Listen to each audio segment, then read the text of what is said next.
bukan WC-nya di kasur. Itu nggak sengaja aku pipis di kasur. Kalau sadar aku juga nggak pipis di kasur, pipisnya aku pasti ke toilet. Dalam hati aku ya, pas bangun tidur, kata aku, dalam hati aku, untung gue nggak nginep di tempat temen gue, untung juga temen gue nggak nginep di sini, anterin doang. Coba kalau nginep, diketawain lah pipis di kasur, mana udah gede pipis di kasur, kayak gitu. Habis diiclik. Diiclik tuh apa sih? Iya, saking aku tepar, aku nggak inget, aku nggak ada lagi keingetan buat pipis dulu sebelum tidur. Dan itu kejadian aku pipis di kasur itu 2 kali. Pipis dalam daging. Kalian jangan ngeres. Ini pipis beneran. Ngompol di kasur. Ini bukan pipis aneh-aneh. Kan aku sendiri. My Pinoy Badito. Nape habis dinaikin paling gak ada anjir. Dinaikin siapa? Orang cowok aku gak ada waktu itu.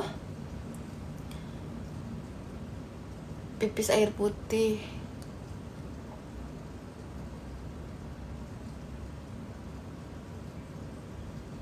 Gak dinaikin. Kan aku pulang sendiri.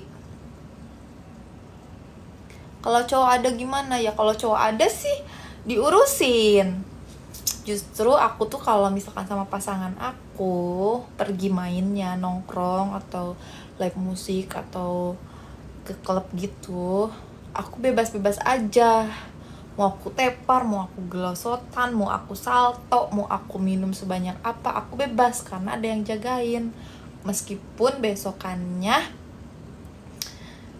resikonya aku sadar udah nggak pakai baju. Ya udah sih, namanya juga sama pasangan sendiri. Kayak gitu. Jadi aku ngerasa aman.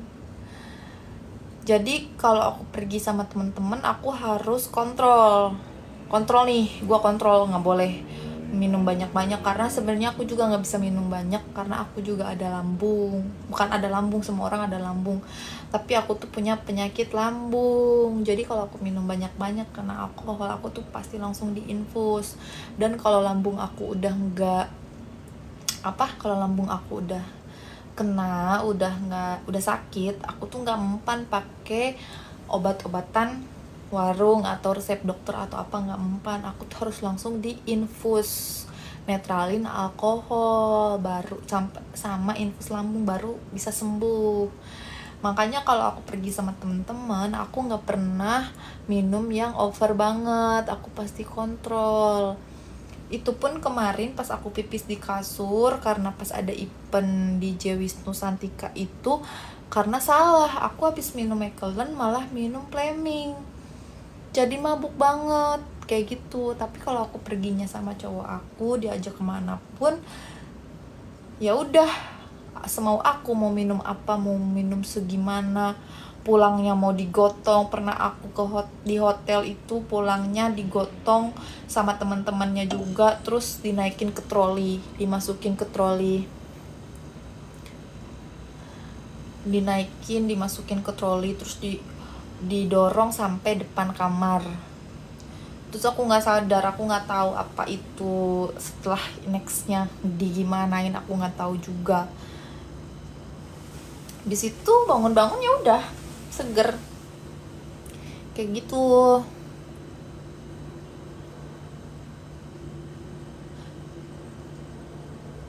Dipakai bareng-bareng.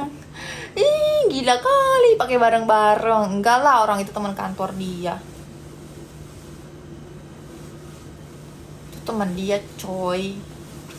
Ada stafnya juga. Itu cuman bantuin ngangkat aja. Karena kan berat badan aku, 50 kilo.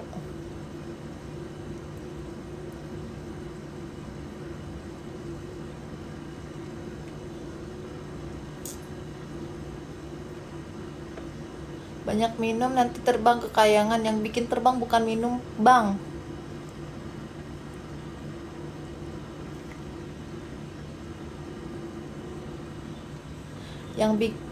Yang bikin terbang itu bukan alkohol. Stay di mana? Stay di Jakpus.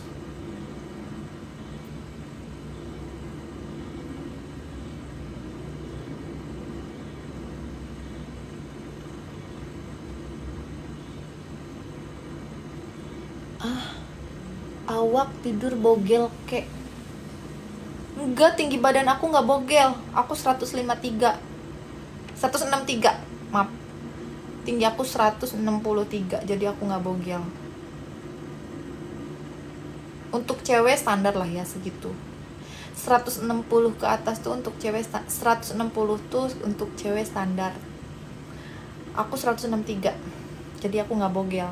Yang jangan bilang bogel juga sih sebenarnya, nggak boleh kita body shaming orang, tapi mungkin pendek ya.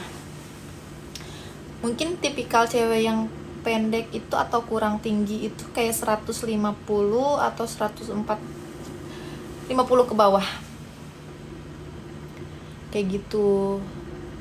Jangan suruh aku buka selimut terus, soalnya takut kebenet. Kemarin juga aku pakai baju tertutup tetap kebenet. Katanya pelanggaran komunitas, pelanggaran ketelanjangan seksual.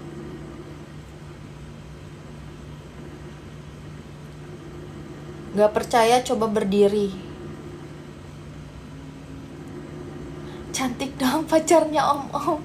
Ya udah sih, namanya jodoh, gimana mau pacarnya om-om, mau pacarnya bapak-bapak, mau pacarnya kayak gimana juga, ya udah takdir.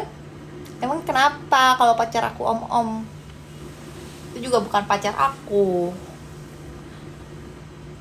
itu suami.